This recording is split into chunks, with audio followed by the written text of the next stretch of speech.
Vamos começar falando já da primeira turma do Supremo Tribunal Federal, que condenou de forma unânime 5 dos 6 integrantes do chamado Núcleo 2 da trama golpista, incluindo Felipe Martins, ex-assessor de Jair Bolsonaro, Silvinei Vasquez, ex-diretor da Polícia Rodoviária Federal, e o general da reserva Mário Fernandes. A gente tem a matéria do. Você vê aí todos os acusados do Núcleo 2, né? E a gente tem também as penas, já saíram as penas de cada um deles, tá lá no UOL, a gente mostra para você. Olha só, o Silvinei Vasquez, pena de 24 anos e 6 meses.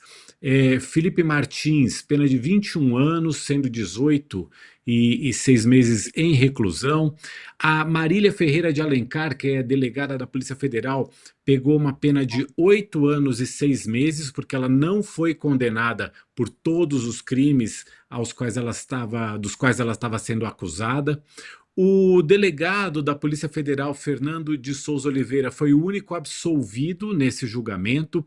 O general da reserva, Mário Fernandes, foi quem pegou a maior pena, pena de 26 anos e 6 meses. Aliás, o general Mário Fernandes foi aquele que a Polícia Federal encontrou com ele documentos com planejamento do assassinato do presidente Lula, do vice Geraldo Alckmin, com uso de armas militares, envenenamento, né, num evento público, também o assassinato do ministro Alexandre de Moraes, e no interrogatório ele falou que aquilo eram apenas pensamentos digitalizados, né? Que esse documento chamado Punhal Verde e Amarelo, que foi encontrado no computador dele, eram apenas pensamentos digitalizados. O general da reserva Mário Fernandes. E também o ex-ajudante de ordens do ex-presidente Bolsonaro, Marcelo Costa Câmara, condenado a 21 anos. Carla, nenhuma grande surpresa nessas condenações, né? Mauro, na verdade, assim, a gente teve até agora, né, o general Teófilo inocentado ali naquele núcleo, o primeiro, né, o núcleo principal ali, é, depois, quer dizer, desculpa, no núcleo dos Kid Pretos ali, e esse diretor, esse delegado da Polícia Federal. Mas o que está caminhando, a gente vai virar o ano, né, dentro da expectativa de um cronograma de se encerrar mesmo esse capítulo, né? Agora tem aí o que vai ficar faltando aí, a questão do Paulo Figueiredo, que está fora do Brasil e ficou ali isolado no que a gente está chamando de núcleo 5. Então, a gente tem como a gente vinha falando desde o início desse processo, a expectativa que existia dentro do Supremo Tribunal Federal é que esse processo fosse concluído antes do ano que vem, ano eleitoral. E é claro, o principal núcleo foi do ex-presidente Jair Bolsonaro, né, que era o núcleo assim, que originou toda a trama, com os generais de 4 estrelas que estão presos também. E aí agora, Mauro, a gente vai ter uma nova página, digamos assim, né, que são recursos e outros desdobramentos, principalmente em relação aos militares, que vai ser na questão da justiça militar, né, perda de patente, outras punições que eles possam ter no âmbito das Forças Armadas mesmo. Inclusive, por exemplo, se eles vierem a perder patente, eles não poderão ficar, segundo eu conversando ontem com algumas pessoas, eles não poderiam ficar nas instituições militares. Mas também isso é um processo que, daí já antecipando algumas questões que eu estou aqui em apuração, a expectativa de alguns militares é que essa parte, Mauro, da avaliação na Justiça Militar também demore um pouco mais e acabe ficando para depois das eleições do ano que vem. Então, a gente chega no fim desse ano com esse processo sendo concluído aí dentro da expectativa, né, com penas altas, mas, enfim, diante da gravidade desses casos e com, né, a gente pôde acompanhar todo esse julgamento, Uhum. né, Mauro, importante que se diga isso, com amplo direito à defesa, enfim, todas essas manifestações que ocorreram. E aí agora a gente está chegando perto do fim do ano, chegando perto da conclusão aí desse inquérito que apurou a tentativa de golpe no país. Eu acho que o Júlio também tem um ponto a defender aí.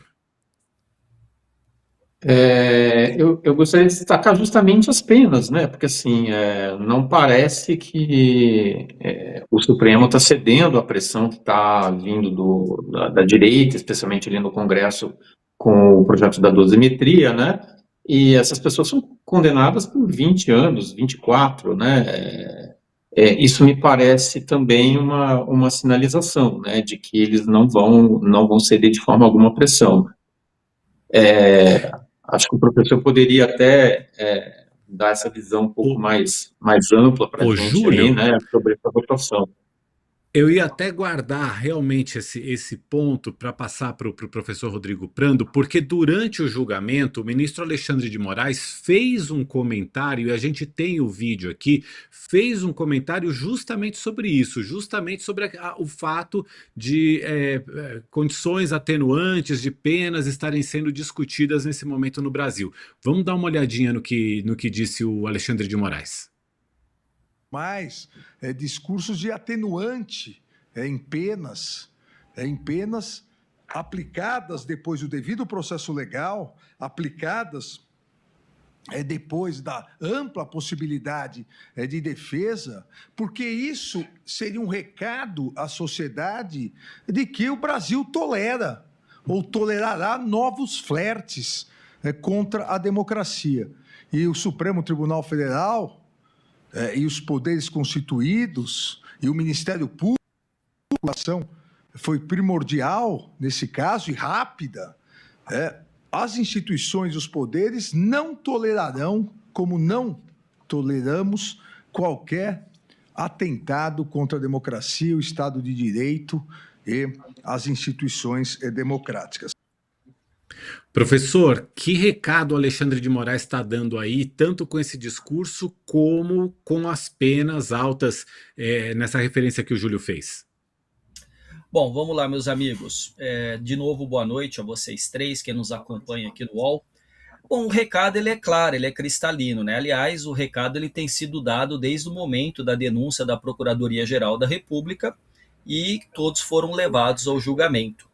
Você já imaginaria, a partir do momento que aqueles que nós colocamos como operadores do 8 de janeiro tiveram penas 14 anos, porque foram os primeiros que foram presos, julgados e condenados e presos. Enfim, uma parte já conseguiu sair, já está com outra situação que não uma prisão de fato em presídio e tudo mais. Independente disso, a justiça brasileira está deixando muito claro que esse capítulo da nossa história, e que eu chamei em alguns artigos, inclusive no último livro que eu publiquei, de presidencialismo de confrontação, o Bolsonaro e o bolsonarismo de extrema-direita, ele tinha no seu DNA a confrontação. Confrontou durante anos as instituições, confrontou o Supremo Tribunal Federal, atacou ministros, atacou governadores, atacou a vacina, atacou prefeitos, atacou os jornalistas no geral, especialmente as jornalistas mulheres. Uma hora essa conta ia chegar. E chegou por meio das instituições que o bolsonarismo atacou. Muito se disse de que a tarifa de Donald Trump, num inédito ataque à soberania brasileira, e depois a Lei Magnitsky, em Alexandre de Moraes e sua esposa, freariam aquilo que na narrativa da extrema-direita é um Supremo Tribunal Federal de exceção, é uma ditadura da toga. Mas, na verdade, o recado é muito claro, que a democracia é muito difícil de se conquistar e muito mais difícil de se manter. E não existe democracia sem democratas. E aqueles que atacam a democracia estão recebendo, dentro do Estado Democrático de Direito, a resposta institucional e legal. Eu não quero me estender muito, mas só um aspecto que eu gostaria de destacar. Veja que o ministro Alexandre de Moraes fala a respeito de pensar depois da pena aplicada com a lei vigente a redução de pena, mas é uma redução para um grupo muito específico, de figuras que transitam neste campo da não aceitação das eleições ou da democracia.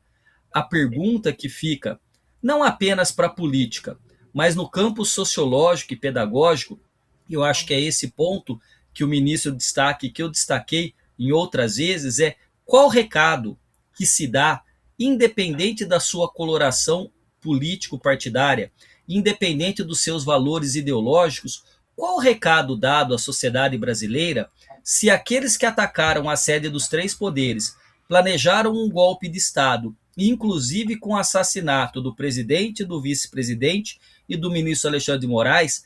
Depois de condenados com a lei vigente, tem a lei revista para atenuar a pena.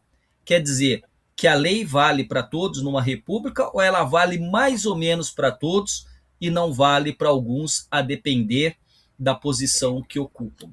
Então, para mim, pedagogicamente, este julgamento é um recado claríssimo, não só no Brasil, mas para a extrema-direita mundial, que a gente tem que perseverar na luta pela democracia e pelas instituições. E para finalizar e passar a bola, a política existe, e aqui eu estou me referindo ao nome do programa Poder e Mercado, a política existe para lidar com o poder. Só que o poder dentro da política é um poder que existe para discutir aquilo que não é consenso, portanto, as divergências, os conflitos por meio do diálogo, dentro das instituições e à luz da lei. Quem é golpista e não aceita a democracia, ataca a política, está fora da lei e quer destruir as instituições.